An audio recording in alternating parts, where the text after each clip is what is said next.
Well, good evening. It is the evening of June 5th, 2019.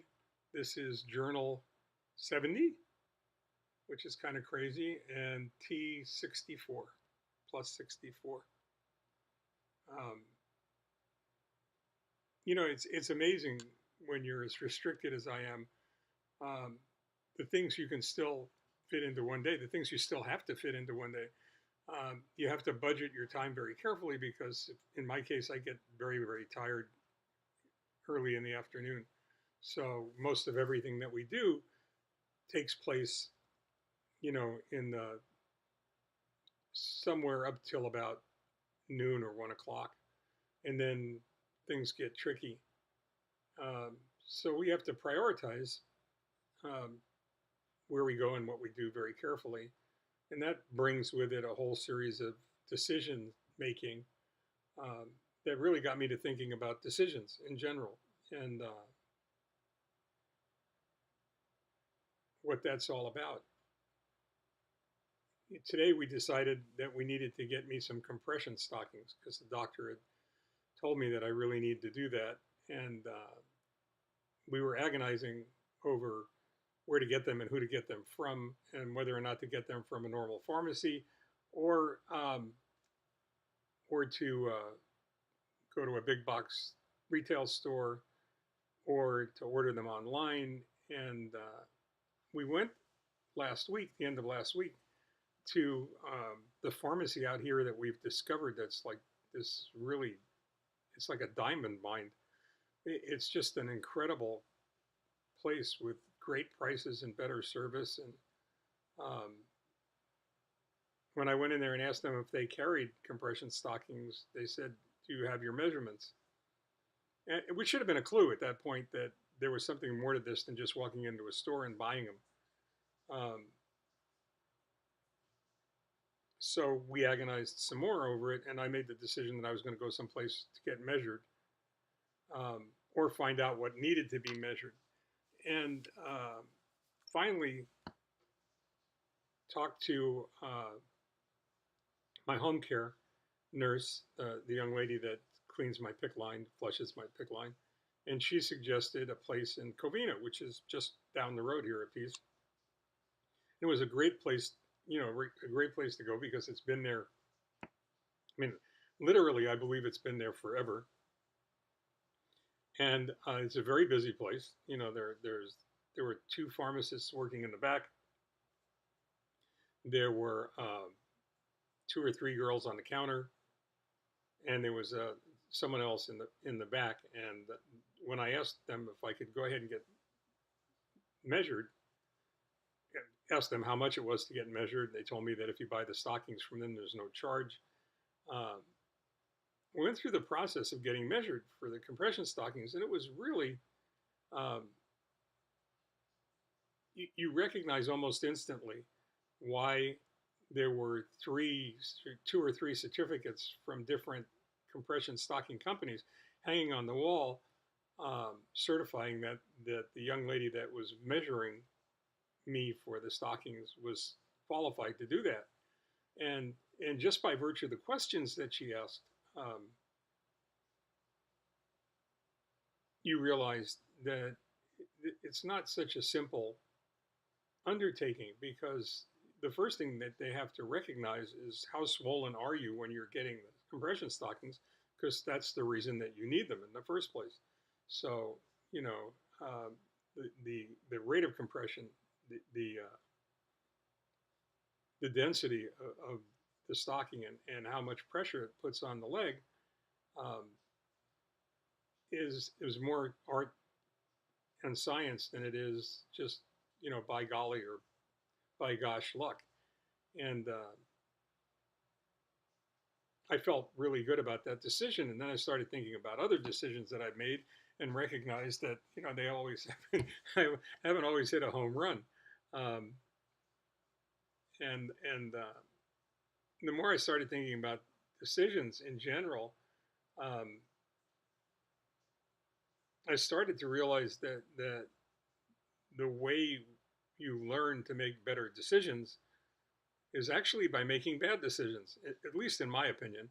Um, Decisiveness, I think, is a critical trait in general. Um, in a situation like I'm in, it really is critical. But in almost all instances, it's important that you learn how to what the characteristics of a good decision are. Uh, when that won't leave you with regrets. But the fact of the matter is that even if you wind up in a situation where you make a bad decision, and I would venture that the way that you learn how to make good decisions is by making bad ones, and doing that often. Realistically, you learn how to walk on water. Walking on water is not hard once you know where the rocks are.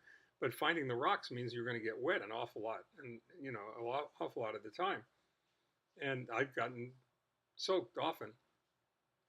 But the secret is making the decision based upon all the information that you have at the time, and then not dwelling on that decision if things start to go sour, and you recognize the fact that perhaps that wasn't the best decision that you could have made. Perhaps some of the things that you would base that, the factors that you would base that decision on have changed.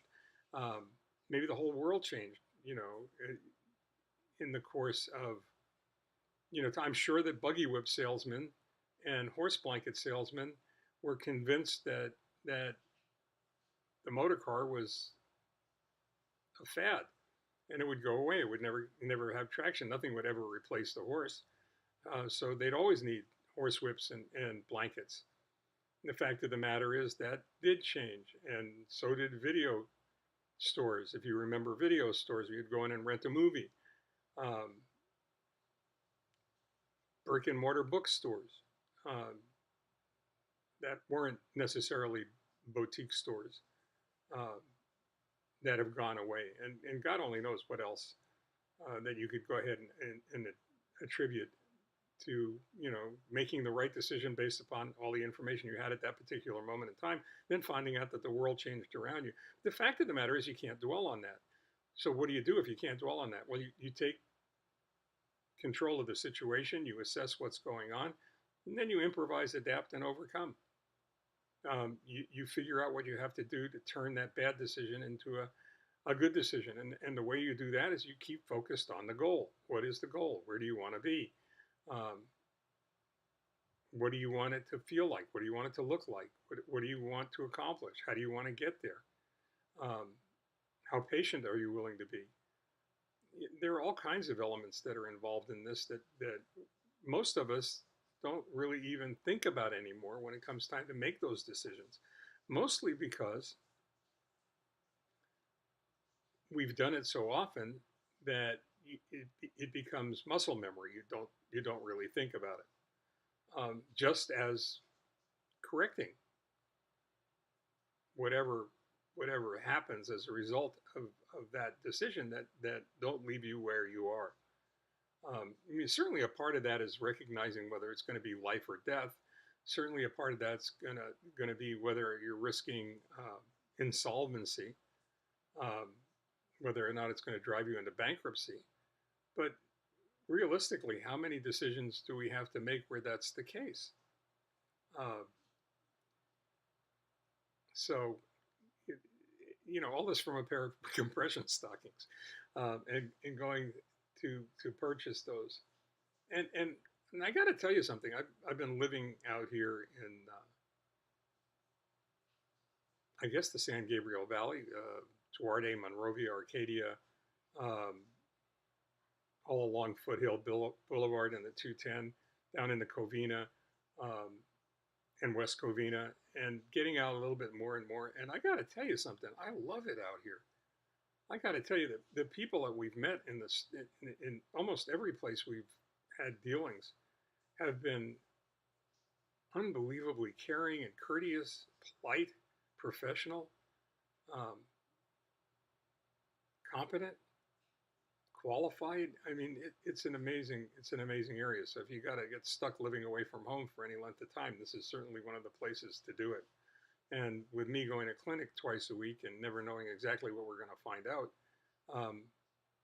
recognizing that I've got another, what is that, 36 days to go, which sounds bizarre to me, uh, that 100 days could go that quickly.